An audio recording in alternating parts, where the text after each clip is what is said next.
안녕하세요. 열상남, 열왕기상을 읽어주는 남자, 동시에 성경 읽기의 열기를 상승시켜주는 남자. 자, 이 시간에는 열왕기상 21장, 22장 두 장을 다루면서 열왕기상 전체를 마무리하도록 하겠습니다.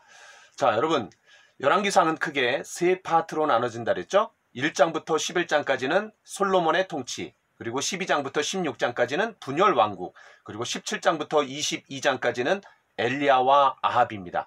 자, 이제 오늘 다루려고 하는 이 두 장, 그 두 장의 핵심을 우리가 파악하기 위해서 제가 여기다 좀 써놓은 거를 여러분 참고해 주시면 좋을 것 같습니다. 16장에서 아주 치열한 왕권 쟁탈전이 있었고 제4왕조에 이르기까지, 그러니까 오므리, 그 다음에 오므리의 아들인 아합, 그 아합이 북이스라엘의 최악의 왕이라 그랬어요. 왜냐하면 그 시돈의 이세벨을 아내로 맞아갖고 그 바알 신앙을 공식화했고, 그리고 아세라 신까지 이제 섬기는 거예요. 자, 그러면서 17장에 누가 등장하는 그 무대를 설정하냐면은 엘리야가 등장하는 거죠. 자, 그러면서 이제 18장에서는 저 유명한 갈멜산의 영적 대결이 있었고, 또 19장에서는 그 이세벨이 바로 엘리야를 살해하겠다라고 위협했죠. 자, 그때 이제 뒷공무니를 빼면서 어려움 가운데 빠졌는데 하나님께서 어루만져 주시면서 이제 회복시켜 주십니다. 치유시켜 주시는 거죠. 자, 그렇게 해서 엘리야가 회복되는 동안에 이제 20장에서는 한 무명의 선지자가 나타나갖고 그 아합 왕에게 승리의 소식을 예언합니다.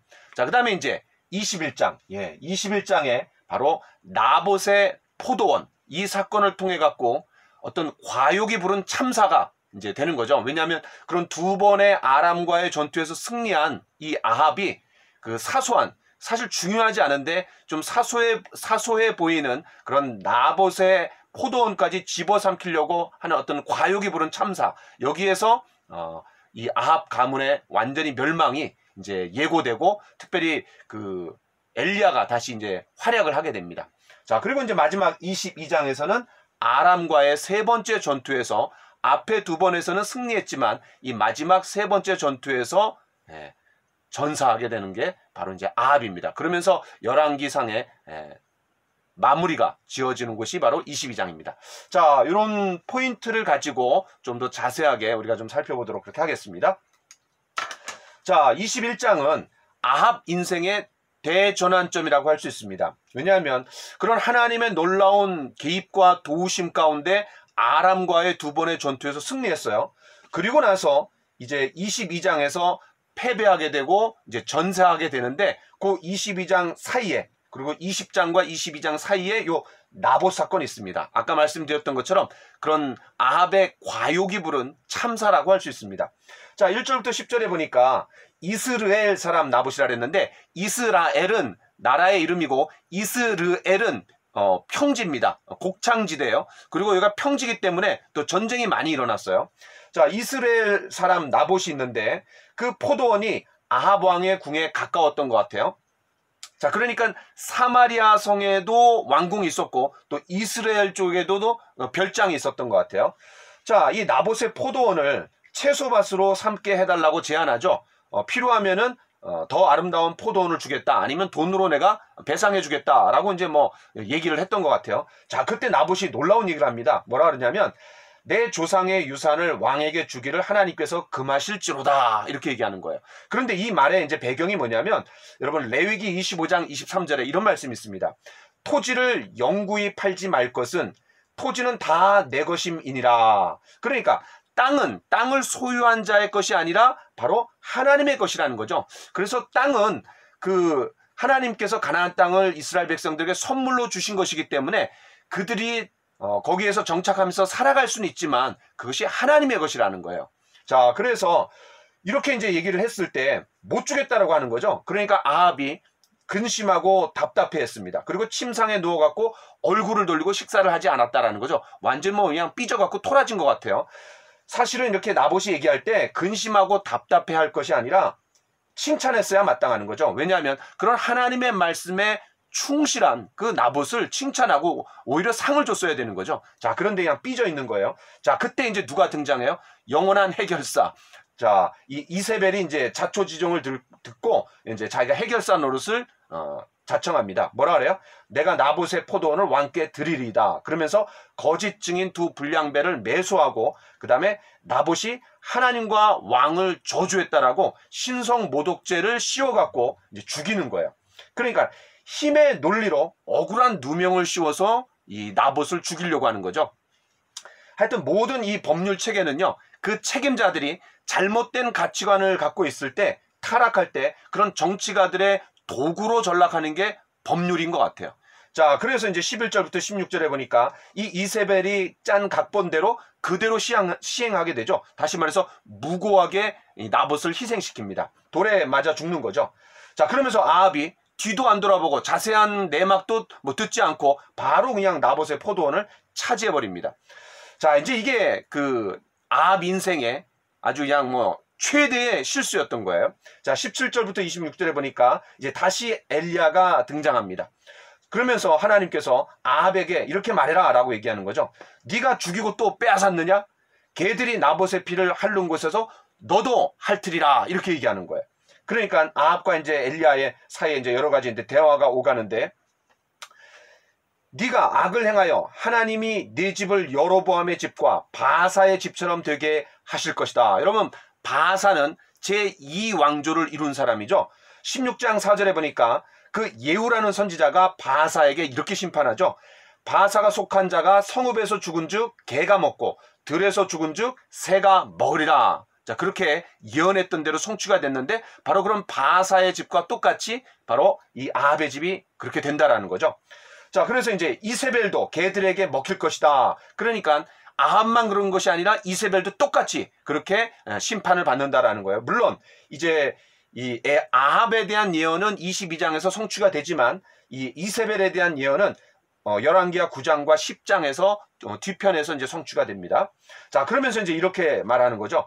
예로부터 아합과 같이 그 자신을 팔아서 여호와 앞에서 악을 행한 자가 없음을 그의 아내 이세벨이 충동하였습니다. 그 가나안 땅에 살고 있었던 아모리 사람을 토하여 내신 것처럼 우상에게 복종하여 심히 가증하게 행하였다라고 하면서 하여튼 이 이스라엘 북이스라엘 최악의 왕이 아합이었다라고 그렇게 얘기하는 거죠.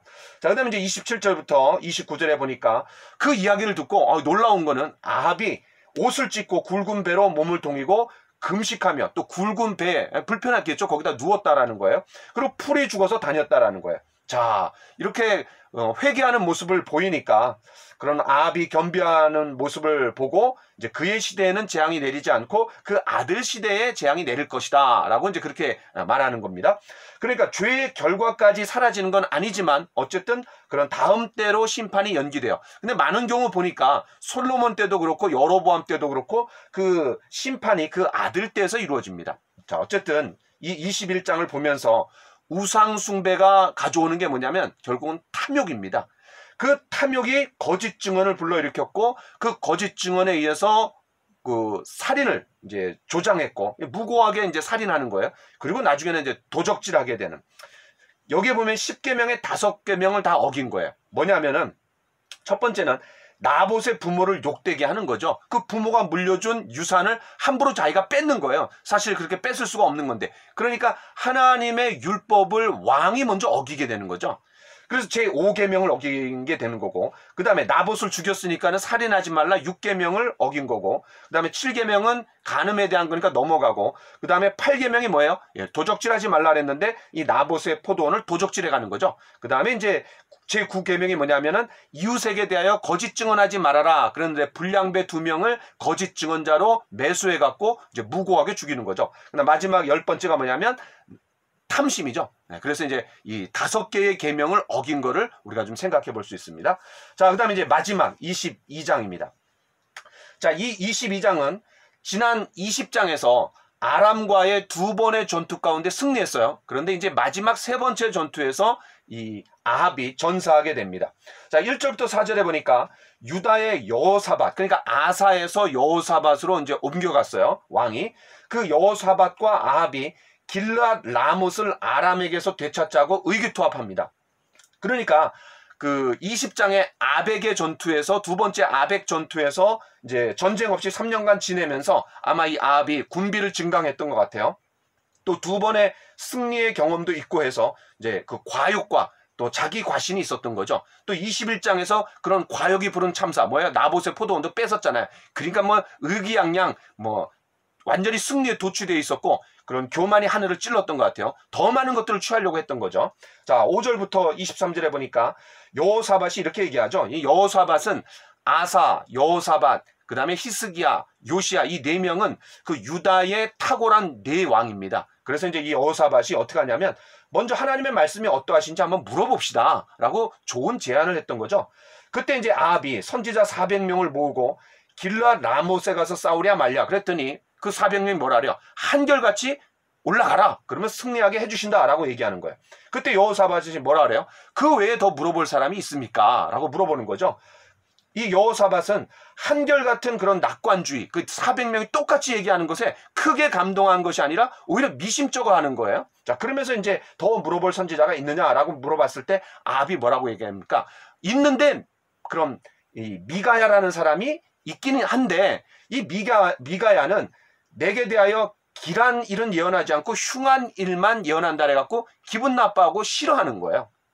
자, 그래서 이제 그 미워했던 사람이 미가야인데 그 여호사밧이 계속해서 권유하죠.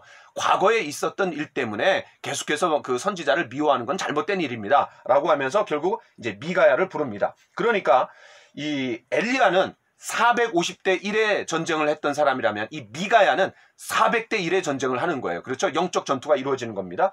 결국 401번째 선지자가 등장했는데 그게 이제 미가야예요. 자, 그래서 20장에서도 한 무명의 선지자가 아합에게 승리를 예언했던 적이 있고 그 다음에 여기 이제 미가야 선지자가 있어요. 그러니까 이제 19장에 보면은 그 엘리야가 자기 혼자만 남았다라고 하면서 이제 굉장히 좀 위축되어 있었는데 그 아합에게 바알에게 무릎 꿇지 않은 7,000명의 남은 자들이 있다. 그리고 여러 사람들이 지금 있는 거예요. 자, 이렇게 이제 그 미가야가 왔어요. 그래서 이제 이 사신을 불러다가 그 데려오라라고 얘기했더니 그 사신이 뭐라 그래요? 지금 많은 사람들이 절대 다수가 좀 좋게 얘기했으니까 당신도 죽지 않으려면 좋게 얘기해라 라고 권유하는데 그 미가야가 뭐라고 얘기합니까? 아주 놀라운 얘기를 하죠. 하나님께서 내게 말씀하신 것 곧 그것을 내가 말하겠다. 이게 바로 이제 선지자의 자세죠. 왜냐하면 왕과 제사장, 선지자 이 세 종류의 사람들이 기름 부음을 받아갖고 이스라엘을 다스리는 그런 지도자들인데 왕과 제사장은 기득권층이잖아요. 그러니까 그들이 얼마든지 타락할 수 있었어요. 그런데 그들에게 이 나라를 맡기면 나라가 위급해질 수 있으니까 넘어갈 수 있으니까 하나님이 안전장치로 주신 사람들이 누구냐면 하나님께서 그 당대에 필요한 사람들을 당신의 이름으로 부르는 사람들이 선지자죠. 근데 그 선지자가 어떤 사람들입니까? 하나님이 부르셔서 할 말을 주셔갖고 그 입에 넣어준 말, 마음속에 심어준 그 말을 왕과 제사장에게 그대로 가감없이 자기가 섞지 않고 얘기하는 사람들이 바로 선지자였던 거죠. 바로 그런 선지자의 전형을 참 우리가 여기서 이 미가야 선지자를 통해서 볼 수 있는 것 같아요. 그러니까 이 미가야는 사람들의 귀를 즐겁게 하는 것이 아니라 바로 하나님의 말씀을 있는 그대로 원색적으로 전했던 사람이라는 거죠. 자, 그래서 이 400명이 싸우러 가면 승리한다라고 하는데 혼자서 no 이렇게 얘기하는 거예요. 모든 사람이 예스라고 할 때 혼자서 노 할 수 있는 거 이거 결코 쉬운 게 아닙니다. 바로 이런 어떤 선지자의 전형을 우리 미가야 선지자를 통해서 볼 수 있는 거예요. 자, 그런데 이제 미가야가 처음에는 그런 400명의 편을 들면서 아니 승리할 거다 이렇게 이제 얘기해요. 그랬더니 이거 아합이 오히려 딱 알아봐요. 그러면서 야, 너 거짓말하지 말고 똑바로 진실을 말해 라고 이렇게 얘기하는 거죠. 자, 그러면서 놀라운 얘기를 합니다. 온 이스라엘이 목자 없는 양같이 산에 흩어졌는데 하나님의 말씀이 이 무리에게 주인이 없으니 각각 평안히 자기의 집으로 돌아갈 것이니라. 무슨 말입니까? 바로 여기서 말하는 목자는 아합 왕을 말하는 거죠. 그러니까 아합의 죽음을 예고하고 있는 겁니다. 자, 그러면서 이제 미가야가 본 환상을 이야기해요. 그게 뭐냐면 이제 하나님이 보좌에 앉으셨고 하늘의 만군이 그 좌우편에 모시고 섰다 그랬는데 그래서 이제 만군의 하나님이라는 표현을 쓸 때 그러는 것 같아요. 그런 만군의 신하들이 쫙 이제 들러리를 서고 있는 거죠. 하나님이 누가 아합을 꾀어서 길르앗 라못에서 죽게 할꼬 그랬더니 한 영이 나와갖고 제가 하겠습니다 이렇게 얘기하는 거죠. 어떻게 하겠느냐? 거짓말하는 영이 되어서 그의 모든 선지자들의 입에 있겠나이다. 결국 이 아합이 거짓말하는 영에 이끌려갖고 죽음을 맞이하게 되는 거죠. 자, 여기서 우리가 알 수 있는 게 뭐예요? 말씀은 누구나 전할 수 있습니다. 400명의 선지자도 똑같이 전했어요. 그러나 어떤 영에 이끌리는지가 중요한 거죠. 그런 사람의 귀를, 마음을 즐겁게 해주는 그런 메시지를, 마귀의 메시지를 던지든지 아니면은 하나님의 말씀을 있는 그대로 가감없이 던지든지 바로 어떤 영에 이끌리는지가 참 중요하다는 것을 우리가 좀 보게 됩니다. 자, 이제 24절부터 28절에 보니까 그 시드기야라는 이 선지자가 가까이 와갖고 이 미가야의 뺨을 그냥 팍 치는 거죠. 왜 그래요? 여호와의 영이 나를 떠나서 어디로 가서 내게 말씀하시더냐. 다시 말해서 이 400명을 대표하는 시드기야가 자신들이 했던 예언과 완전히 정반대 예언을 하니까 하나님의 영이 우리한테 떠나갖고 너한테 가갖고 뭐 너한테만 뭐 메시지를 줬냐라고 이제 그렇게 삿대질하고 따지는 거죠. 자, 그러면서 이 왕이 미가야를 반국가적인 사범으로 몰아갖고 이제 감옥에 가두라고 명령합니다. 자, 그런데 이제 25절에 조금 까리까리한 내용이 나와요. 미가야가 이르되 네가 골방에 들어가서 숨는 그날에 보리라. 그러니까 시드기야가 이제 뺨을 치고 그러니까 이렇게 얘기한 건데 이게 뭐예요? 네가 피난처로 숨는 날에 되어서야 모든 진실이 네가 알게 될 거다, 밝혀질 거다, 그렇게 얘기하는 거죠. 자, 그 다음에 이제 28절에 보니까 28절 제가 한번 보겠습니다. 미가야가 이르되 왕이 참으로 평안히 돌아오시게 될진데 여호와께서 나를 통하여 말씀하지 아니하셨으리이다. 그러니까 평안이 돌아오는 것에 대해서는 나에게 말씀한 적이 없다라는 거죠. 다시 말해서 내 말이 맞는지 아닌지는 이제 앞으로 보면 알 겁니다 라고 이제 그렇게 얘기하는 거예요. 자, 그 다음 이제 29절부터 40절에 보니까 그 아합과 여호사밧이 길르앗 라못으로 출정합니다. 아마 여호사밧이 좀 깨름직했는데 그냥 쫓아갔던 것 같아요. 그때 이제 아합이 꼼수를 부리는 거죠. 좀 불안하기도 했겠죠. 그러면서 어떻게 해요? 나는 변장하고 전쟁터에 갈 테니까 당신은 왕복을 입으소서. 뭐예요? 변장한다고 하나님의 뜻을 우리가 방해할 수는 없잖아요. 자, 그래서 이 변장 작전을 씁니다. 그때 이제 이 아람 왕은 무조건 왕만 잡으면 다 끝나니까 하여튼 왕만 잡아라 이렇게 지시를 내렸어요. 이제 이 병사들이 여호사밧을 막 쫓다가 아합이 아니란 얘기에 방향을 바꾸게 되죠. 그리고 이제 한 사람이 무심코 화살을 쐈는데 여기서 중요한 단어가 무심코입니다. 그 무심코 활을 당겼는데 그게 이제 아합 왕을 정확하게 이제 관통하는 거죠. 그러니까 무심코 쏜 화살이 하나님이 정하신 목표물을 그대로 그냥 관통하는 거예요. 우리가 여기서 이 다윗이 던진 물맷돌이 그 골리앗의 이마에 정통으로 박히는 뭐 그런 것들을 우리가 좀 연상시키는 것 같아요. 하여튼 이 앞에 20장에서 두 번의 전투에서는 승리했는데 결국 이제 패배하게 되는 거죠. 그리고 여기서 이제 전사하게 되는 거예요, 아합이. 자, 이 사건을 통해 갖고 미가야가 가장 진실되고 참된 선지자라는 게 확증이 된 거죠. 자, 이제 아합이 전사하게 됩니다. 그래서 이제 사마리아에 장사 지내게 되고 그때 이 개들이 피를 핥게 되는 거죠. 그러니까 21장 19절에서 나봇 사건 때 엘리야가 예언했던 것이 바로 여기서 성취가 되는 거죠. 바로 나봇의 피를 흘리게 만든 죄값을 이제 치르는 겁니다. 인과응보입니다. 자, 그래서 이제 아하시아가 뒤를 이어서 왕이 되는 거죠. 그러니까 제4왕조 오므리 왕조는 오므리, 그 다음에 아합, 그 다음에 아하시아입니다. 자, 이제 41절부터 50절에 보면 그 아합 왕 4년에 아사의 아들 여호사밧이 왕이 되었다. 그러면서 25년간 통치했다라는 말이 나오는데 이게 이제 중요한 거는 바로 그 아사가 41년, 그렇죠. 그 다윗과 솔로몬은 각각 40년씩이었는데 이 아사가 41년, 그 다음에 여호사밧이 25년, 도합 뭐 26년이니까 두 왕이 26년 동안 통치를 하니까 아주 안정된 시기를 구가하면서 발전할 수 있었던 거죠. 또한 아까 제가 말씀드렸던 것처럼 유다의 탁월한 4명의 왕 아사와 여호사밧이 그 아버지 아들이에요. 그러니까 연이어서 그런 국가가 그런 안정될 수 있었던 것 같아요. 자, 이 여호사밧이 아버지 아사가 행한 대로 행하고 하나님 앞에서 정직히 행했다 그랬어요. 그리고 북이스라엘과 화평을 맺었다 그랬어요. 아주 화합했다라는 거죠. 그러면서 남색하는 자를 내쫓았고 동성애자를 내쫓았고 그 다음에 다시스로 가는 선박을 제조해서 오빌로 가는 금을 구하러 보내려고 했는데 자, 이런 거 보면 이제 솔로몬 때의 그런 조선 사업을 통해 갖고 좀 부귀영화를 우리 기억나게 하지만 그러나 에시온 개벨에서 배가 파손해 갖고 이제 결국 실패로 돌아가는 거죠. 자, 그 다음에 이제 아하시아가 도움을 제안했지만 결국 거절하게 되고 그 여호사밧 이후에 여호람이 왕이 됐다라고 이제 이렇게 나옵니다. 이 아하시야는 하나님 앞에서 악을 행해서 그 아버지 아합의 길과 또 그 어머니 이세벨의 길과 여로보암의 길로 행하여 바알을 섬기고 하나님을 노하겠다라고 하면서 이제 이 열왕기상이 마무리가 되고 있습니다. 그러니까 그 아합의 아들이었던 아하시야가 하나님 앞에 굉장히 악했던 것 같아요. 그 뭐 부모가 둘 다 그냥 우상숭배에 쩔어 있었던 사람이었기 때문에 그런 여로보암의 길도 같지만 두 그런 부모의 길도 똑같이 가갖고 하나님의 진노를 샀다 이렇게 이제 얘기하는 거죠.